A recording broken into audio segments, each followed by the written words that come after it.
Hello everyone, मैं Adarsh Tiwari, startup coach, business consultant and legal consultant. आज हम बात करेंगे कंपनी रजिस्ट्रेशन के बारे में। जैसा कि हमने आपको अपनी लास्ट वीडियो में बताया था कि आई वकील क्या करता है। आई वकील आपकी लीगल जितनी भी प्रॉब्लम्स होती हैं वो सॉल्व करता है। आज हम बात करेंगे कोई भी स्मॉल बिजनेस, कोई भी बड़ा बिजनेस, किसी भी बिजनेस को रजिस्टर करने के सबसे सिंपल प्रोसेस के बारे में और सबसे ईजी प्रोसेस के बारे में। What is MSME? एमएसएमई क्या है? एमएसएमई के बारे में पहले बता देना चाहता हूं कि that's is MSME registration micro small medium enterprise. हम बात करते हैं कि एमएसएमई में रजिस्ट्रेशन कौन कौन करवा सकता है। स्मॉल बिजनेसेस भी करवा सकते हैं, बड़े बिजनेसेस भी अपना रजिस्ट्रेशन एमएसएमई में करवा सकते हैं। एमएसएमई में किस टाइप के बिजनेसेस आते हैं? अगर आप कोई सर्विस रिलेटेड इंडस्ट्री है तो सर्विस रिलेटेड इंडस्ट्री भी आती है, और अगर आप कोई मैन्युफैक्चरिंग कंपनी है तो मैन्युफैक्चरिंग कंपनी भी एमएसएमई पे रजिस्ट्रेशन करवा सकती है। जैसा कि मैं आपको बता रहा हूं कि MSME in the manufacturing sector can be identified. MSME में मैन्युफैक्चरिंग सेक्टर को कैसे आइडेंटिफाई किया जाता है? जो माइक्रो एंटरप्राइज होती हैं उनमें जो इन्वेस्टमेंट होता है वो 10,000 रुपए से लेकर के 25 लाख रुपए तक हो सकता है। फिर सेकंड बात करते हैं हम स्मॉल एंटरप्राइज की। स्मॉल एंटरप्राइज क्या होता है? जिसमें इन्वेस्टमेंट जो है वो 25 लाख रुपए से ज्यादा होता है और 5 करोड़ रुपए से कम होता है। मीडियम एंटरप्राइज की बात करते हैं, जो हमारा तीसरा नंबर है। The investment is the more than ₹5 crore and doesn't exceed ₹10 crore, यानी कि 5 करोड़ रुपए से ज्यादा का इन्वेस्टमेंट है और 10 करोड़ से ज्यादा का एनुअल रिटर्न है। ठीक है। देन अब हम सेकंड बात करते हैं, ये तो हो गई बात मैन्युफैक्चरिंग बिजनेस की। देन सेकंड अब हम बात करते हैं सर्विस सेक्टर की। सर्विस सेक्टर में एमएसएमई को कैसे पहचाना जा सकता है और कैसे जानते हैं? जो एमएसएमई में सर्विस सेक्टर होता है उसमें जो माइक्रो एंटरप्राइज होता है, जो स्मॉल लेवल पे अपनी सर्विसेज प्रोवाइड करते हैं, उनको हम इस तरीके से देखते हैं कि जो उनमें इन्वेस्टमेंट होता है वो 10,000 रुपए से लेकर के 10 लाख रुपए तक का इन्वेस्टमेंट होता है। देन सेकंड, सर्विस सेक्टर में जो स्मॉल एंटरप्राइज होता है उसमें क्या होता है कि 10 लाख रुपए से लेकर के 2 करोड़ रुपए तक का इन्वेस्टमेंट होता है। जो थर्ड है medium enterprise, the investment is then 2 crore doesn't exceed 5 crore, यानी कि 2 करोड़ रुपए से लेकर के 5 करोड़ रुपए का जो इन्वेस्टमेंट होता है और जो रिटर्न होता है, एनुअल रिटर्न होता है, उसे हम मीडियम एंटरप्राइज कहते हैं। एमएसएमई का रजिस्ट्रेशन कैसे कर सकते हैं? एमएसएमई रजिस्ट्रेशन के लिए कौन से डॉक्यूमेंट्स रिक्वायर्ड होते हैं, अब मैं इस पे बता देना चाहता हूं। एक, आपके पास आधार कार्ड होना कंपलसरी है। दूसरा, आपके पास पैन कार्ड होना कंपलसरी है। एड्रेस ऑफ बिजनेस, जहां पर आप अपना काम डाल रहे हैं, जहां पर भी आप अपना बिजनेस रन कर रहे हैं या अपना स्टार्टअप रन कर रहे हैं। फोर्थ है बैंक अकाउंट नंबर, आपका जो बैंक का पासबुक है वो रिक्वायरमेंट होगा। फिफ्थ है द बेसिक बिजनेस एक्टिविटी, यानी कि आपका बिजनेस करता क्या है। अगर आप सिक्योरिटी एजेंसी चलाते हैं तो सिक्योरिटी एजेंसी के डालेंगे। अगर आप कोई मैन्युफैक्चरिंग यूनिट यूज करते हैं, जैसे आप कुर्सी बनाते हैं, लैपटॉप में कोई काम करते हैं, लैपटॉप बनाते हैं, तो वो बिजनेस एक्टिविटी कहलाता है। तो बिजनेस एक्टिविटी का पता होना बहुत जरूरी है। Investment detail, plant and equipment detail. Investment detail में क्या होती है?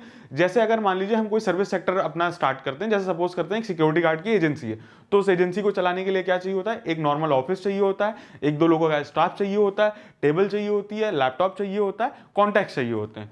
तो उसे बोलते हैं इन्वेस्टमेंट डिटेल, जो इक्विपमेंट्स लगते हैं। अगर आप कोई मैन्युफैक्चरिंग कंपनी है, जैसे आप मान लीजिए कोई चेयर रिपेयर कर रहे हैं, तो उसको रिपेयर करने में क्या कॉस्टिंग आ रही है, आप उसका कच्चा माल कहां से ले रहे हैं और आप उसे कैसे सेल कर रहे हैं, तो ये हो जाता है आपका इन्वेस्टमेंट डिटेल, जिसमें लिखा है plant and equipment details. Turnover detail as per as MSME definition. MSME के डेफिनेशन के हिसाब से जो टर्नओवर का डिटेल होता है, यानी कि आपने आज कंपनी बनाई और उसके बाद आपने कितना पैसा जनरेट किया, इससे पहले आप रजिस्टर थे या नहीं थे, अगर आप रजिस्टर नहीं थे तो आपने एनुअल में कितना पैसा अर्न किया था। देन एट्थ आता है partnership deed. What is partnership deed? Partnership deed यानी कि जैसे मान लीजिए आप 2 लोगों ने कोई बिजनेस स्टार्ट किया, 2 लोग उसमें पार्टनर हैं, तो एक डीड होती है, उस डीड के थ्रू फिर आप एमएसएमई में अपना रजिस्ट्रेशन कर सकते हैं। क्योंकि जो पार्टनर्स होते हैं, पार्टनर्स के पास अलग अलग पैन कार्ड होते हैं, अलग अलग पैन कार्ड जो है वो एमएसएमई सॉफ्टवेयर नहीं लेती है, तो इसलिए आप पार्टनरशिप एक डीड बनाते हैं, उस डीड के बाद आपका पैन अप्लाई होता है, फिर उसके बाद आप एमएसएमई में अप्लाई कर सकते हैं। 9th है सेल्स एंड परचेज की बिल एंड कॉपी, यानी कि जो आप प्रोडक्ट परचेज कर रहे हो, जो आप अपनी सर्विसेज प्रोवाइड कर रहे हो, उसके परचेज और सेल की कॉपीज होनी चाहिए आपके पास। 10th है copies of licence and bills. तो जो licence of copy and bills है, लाइसेंस का सेंस है, अगर जैसे कोई आप मान लो कोई प्रोडक्ट बना रहे हो, उसमें किसी लाइसेंस की रिक्वायरमेंट है या जो लाइसेंस लगता है, तो उस लाइसेंस का नंबर भी यूज कर सकते हैं।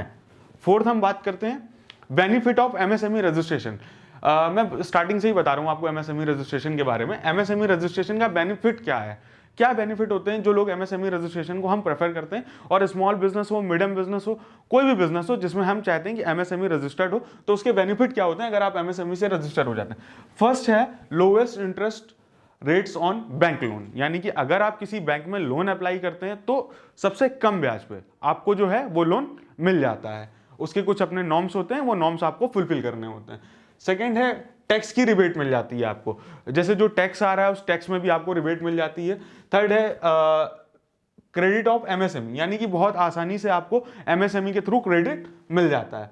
फोर्थ है रिम्बर्समेंट ऑफ आईएसओ सर्टिफिकेशन, जब आप अपने किसी कंपनी के लिए आईएसओ का सर्टिफिकेशन लेते हैं तो उसमें ये एमएसएमई आपकी हेल्प करता है, बहुत आसानी से आपको आईएसओ इसके थ्रू मिल सकता है। देन है गवर्नमेंट प्रेफरेंस टू एमएसएमईज, यानी कि गवर्नमेंट क्या करती है, गवर्नमेंट अपनी स्कीम चलाती है। एमएसएमई जहां पर रजिस्टर होते हैं, जो कंपनियां रजिस्टर होती हैं, उनकी जो स्कीम्स होती हैं उसमें एमएसएमईज को बहुत सारे बेनिफिट्स मिलते हैं। जैसे अगर कभी किसी गवर्नमेंट संस्था को कोई चीज मंगानी होती है और अगर आप एमएसएमई से रजिस्टर्ड हैं, एमएसएमई के थ्रू वो आपसे कांटेक्ट करते हैं और अगर उन्हें जो भी प्रोडक्ट की रिक्वायरमेंट होती है वो आपसे कांटेक्ट करते हैं। अगर आपका उनका तालमेल बैठता है तो वो आपसे मंगा लेते हैं। कंसेशन इन इलेक्ट्रिसिटी बिल, आप बिजनेस कर रहे हैं, इलेक्ट्रिसिटी का बिल बहुत ज्यादा आता है तो कंसेशन हो जाता है इलेक्ट्रिसिटी बिल में भी, क्योंकि आप माइक्रो, मीडियम और स्मॉल एंटरप्राइज में आते हैं इस वजह से। गेट क्रेडिट गारंटेड स्कीम, कुछ ऐसी स्कीम्स होती हैं लोन वगैरह की जो गारंटेड होती हैं कि गवर्नमेंट की तरफ से जिन्हें जरूरत होती है, जिन्हें रिक्वायरमेंट होती है, जो लोग उसके लिए अप्लाई करते हैं तो उन्हें वो स्कीम के थ्रू लोन भी बहुत आसानी से मिल जाता है। Special consideration on international trade fairs, special trade, ये क्या होता है कि जैसे मान लीजिए आप बाहर फॉरेन में अपना कोई माल सप्लाई करते हैं, इंपोर्ट एंड एक्सपोर्ट का अगर आप काम करते हैं तो उसमें भी आपको एमएसएमई के रजिस्ट्रेशन के थ्रू काफी रिबेट मिल जाती है।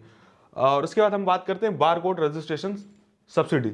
बार कोड रजिस्ट्रेशन क्या होता है? बार कोड रजिस्ट्रेशन होता है जैसे कोई प्रोडक्ट है, उसमें किसी प्रोडक्ट में अगर हमें कोई स्लिप्स वगैरह चाहिए होती, जैसा हम कोई प्रोडक्ट यूज करते हैं तो उसमें बार कोड लगा होता है, तो वो जो बार कोड का रजिस्ट्रेशन है वो एमएसएमई के माध्यम से बहुत आसानी से हो जाता है। Support from your state government, और स्टेट गवर्नमेंट भी आपको एमएसएमईज के लिए बहुत सारा सपोर्ट प्रोवाइड करती हैं, क्योंकि ऐसा कोई भी राज्य नहीं है जहां की राज्य सरकार ये ना चाहती हो कि वहां पर खूब सारे बिजनेसेस डेवलप हो और लोगों को बिजनेस करने में आसानी हो, और आगे जाकर के वो बिजनेस क्योंकि ग्रो करेंगे, जब वो बिजनेस ग्रो करेंगे तो एम्प्लॉयमेंट जनरेट होगा, तो हर गवर्नमेंट चाहती है कि वहां पर एम्प्लॉयमेंट जनरेट हो। इसके लिए एमएसएमई बहुत सारी स्कीम्स निकालती है, बिजनेस को ग्रो करने के लिए बहुत सारे लोन्स की स्कीम निकालती है। तो इस तरीके से आप एमएसएमई का रजिस्ट्रेशन करके, एक छोटा सा रजिस्ट्रेशन करके अपने बिजनेस को स्टार्ट कर सकते हैं, अपने स्टार्टअप को एक नया आयाम दे सकते हैं।